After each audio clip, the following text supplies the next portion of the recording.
Hi there, this is Sarita, and I am going to walk you through completely how to do your table read. So the first thing that you're going to do, I know it's going to sound really basic, but you need to lock in the date and time zone of your table read. We see it too often than not. People are logging in 2 hours before or completely miss their table read because they've logged in 2 hours later than the table read. The next thing that we're going to do is you're going to download your script. Now, whether or not you choose to print it off, that is totally up to you. If you print it off, I would recommend that you're only printing off if you're one of the bigger characters that are right throughout the script. If you're only in 3 to 5 pages, you might only want to print out those 3 to 5 pages. The first thing you do whenever you print it out, a lot of people think, oh, I'm going to highlight my lines. No.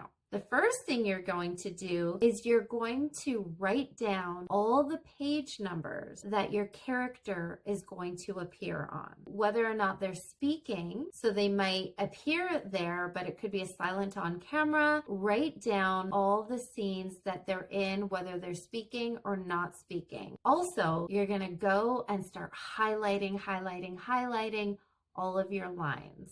The next thing you're going to do is you can download either to a scrolling app or make sure that your printed pages that you have, that you place them right beside your screen. The key here is you want it to be as close to an audition as possible so that it doesn't look or appear like you're reading. We want to bring these table reads alive. If you have to tape up certain lines on the left side versus the right side because you're talking to different characters, you can also download it to a tablet, and so you can just put your tablet in different places. Very important thing you want to do is read through your scripts, be as prepared as you would in an audition, which also means make sure you know how to pronounce everything. So typically it's really recommended that you're using a laptop or a computer. It's often very difficult to do it on your telephone. If you absolutely need to use your phone, that's fine, but still please apply the following principles. So number 1, eye line. So you want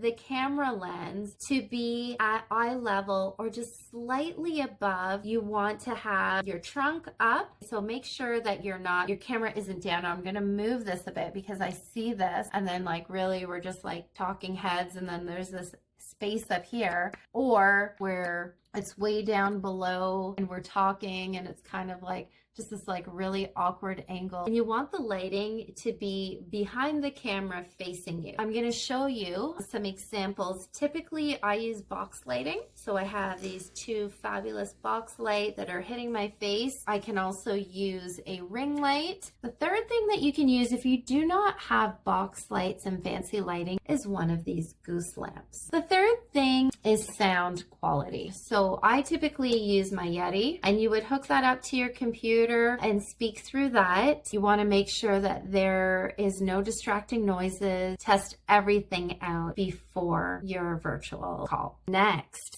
split screens. I always like to have the script that's downloaded so that you can watch the table read and follow along in the script. So basically, whenever you're doing a split screen, you're going to want to take your Zoom and drag it in to make it a shorter screen. And then you're going to open up your other screen behind it, your script, and you're going to take that and shorten that screen so that you then have 2 short screens right beside each other. All right, so let's talk about logging on. So before you've actually logged on to your Zoom call, I want you to go in and do a fake virtual Zoom call just with yourself. Just start up a meeting. And the first thing you want to do is make sure that you have a profile pic. Secondly, what you're going to want to do is you're going to want to go in and actually change your profile name. Keep your name, but under it says name that appears, I believe. So for example, if your character name is Missy, you're going to change it to Missy Sarita Van Dyke.